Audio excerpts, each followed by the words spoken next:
So we're having some problems with our Nissan Navara with the... What we're having problems with, selecting four-wheel drive basically. So here we go, let me put the clutch in.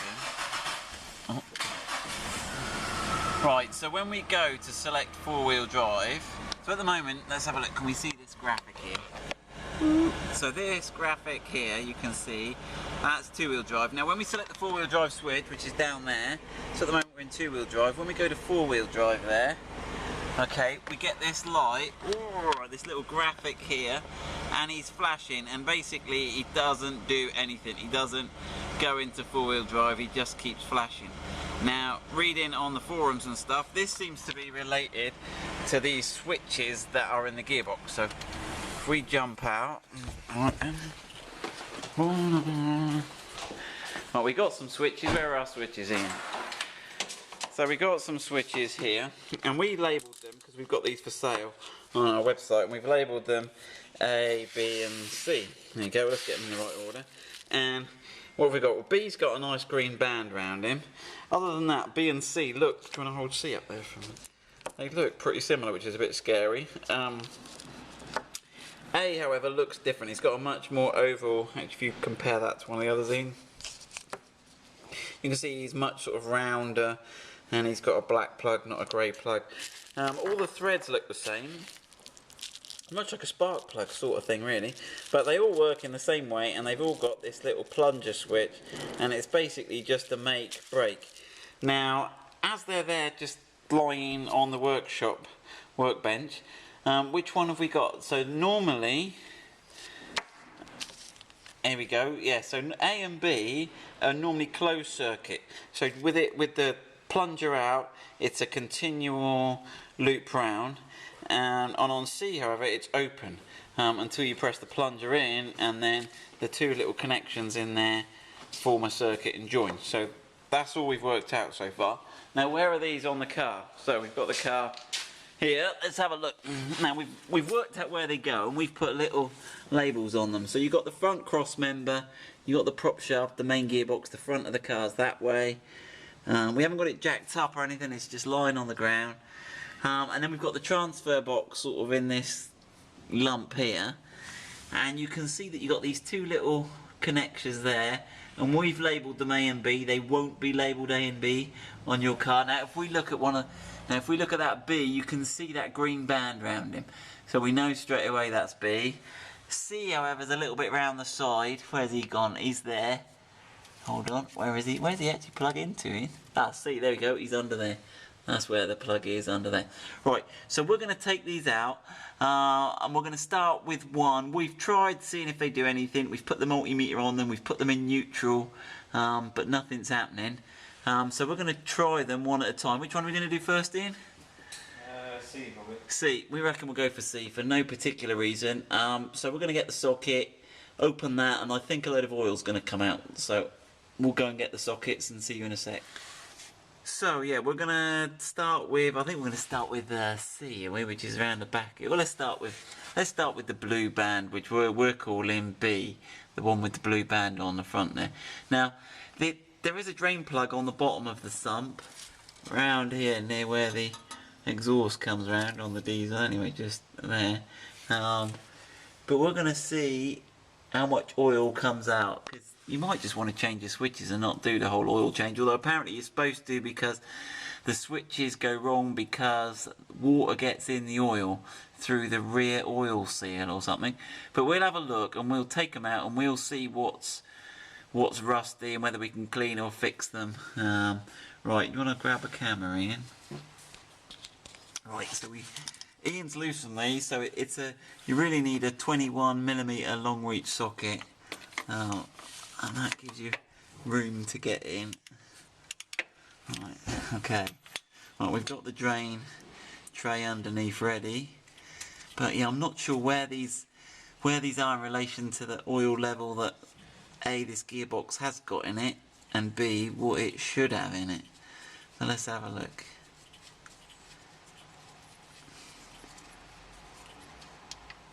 Oh, bingo, look, there's nothing. So right, let's whip these out. So that's the one that's nearest, I'm disorientated now, nearest the front.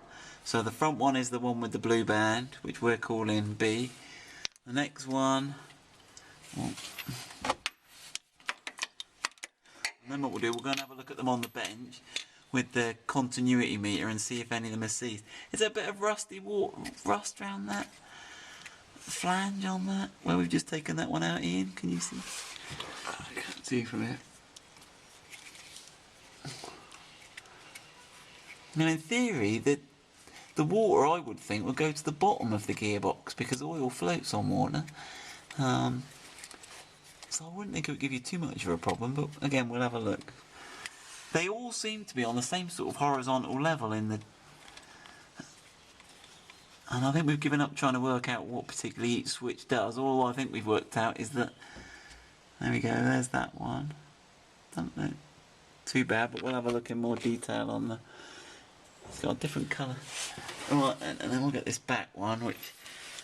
Where we've got the light position you can't really see, but he's on the same level as the others. But yeah, there's nothing draining out of that, so you might not even need to, if you're doing a quick fix. Right, let's grab those on the bench and let's have a look at those. So we've got them all out on the bench and we've got them next to our new ones that we may or may not replace them with. We've got the multimeter and we've set it to on ohms, which is resistance. So you can see at the moment it's open, but if I join the leads together, we've got a very low resistance.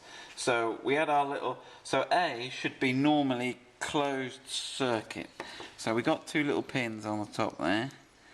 If we touch those, right, so I've got it on the pins and you can see there the multi, so that one's good. And then what we're going to do is push down slightly and it goes open, let it go, there we go. So just show them the pushing down, zoom back a bit in. So I've got it, that's it. So if you can see that as you push down, this plunger goes in and that's what we're doing. So it's quite easy to test and push down on the bench. So that one is working. Then we're on to our B, which again should be normally closed. So we're expecting a nice low reading on this one. Get your two pins on that. No, so that's not happening.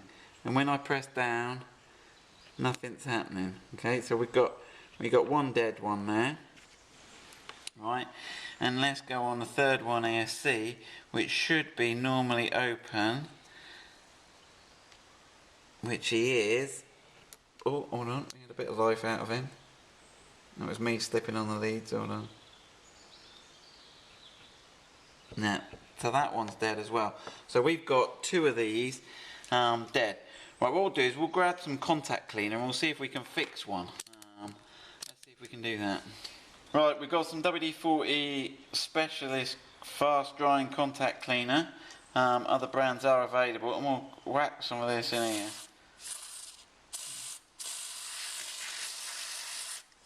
And give him a bit of a... And push him in and...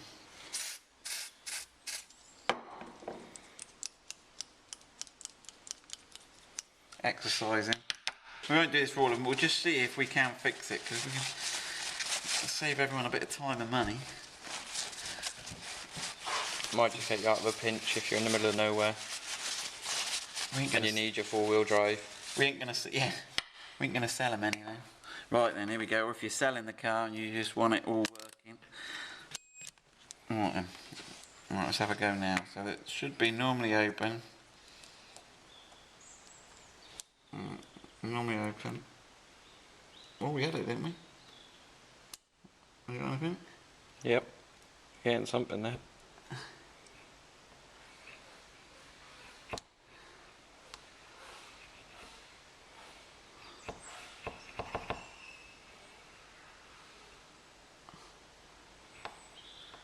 Oh. It's getting something there, but it's not quite there yet, is it? Yep. So there's one option. Anyway, you can play around with that and see if you can clean them. You may have more success than we did. I guess they're fairly hard to get to in there. There's no way of stripping them down. But we're going to put the three new ones back on and test it there. We'll do that and we'll come back and see if... So we just got under the truck. We've refitted the switches. We think we've discovered where the drain and the filler plugs are. So you can see this is the exhaust coming across. This is the front right down here, so front wheels. That is the drain plug. Obviously it's the lower of the two. And then if you look just there, we've coloured it in orange, yours won't be orange. That is the fill plug, so you fill to that level. Now if I can just get these two in the same shot, can you move that light forward a bit, Ian? That's it. You can see that the switch is here, and it is at about the level, and it's about the fill level. So it's the red's in about there, but obviously you've got the switch actually sits higher. Sits higher, yeah. So they look like they're sat at the top. So you shouldn't get any oil come out really if it's filled up to the, unless you're unlucky. But yeah, if you want to change the oil at the same time when you're under here, it's probably worth doing. To change them, you'll need a large 10 mil Allen hex driver like that, and then just undo those and swap the oil. It takes the ATF fluid, doesn't it? What was it was Dextron 3 is what we. We're not going to do that now, but it might be worth doing. But if you just need a quick fix, just change the switches or clean the switches and see how you get on. Right now, moment of truth. Let's see if this has fixed our problem, shall we? Okay, moment of truth. Let's see what happens. Oh, he starts. There you go. Right, so we got the logo here, which I think is fine. It's not flashing. It's not getting upset about anything. It's telling us we're in two-wheel drive. Right, now move the camera in. Right, we're going to have a go now at selecting. Oh God, hold on. Let me get my camera out. My phone out. Let's put some of the camera. Put a torch on. So we're going to have a go at turning this switch here to four-wheel drive. I shouldn't need to put my clutch or anything. We're going to do it while driving. Driving, yeah. So let's go for 4 highs for start of all.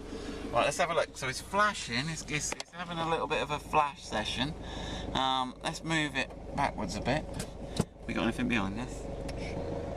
Oh, hold on.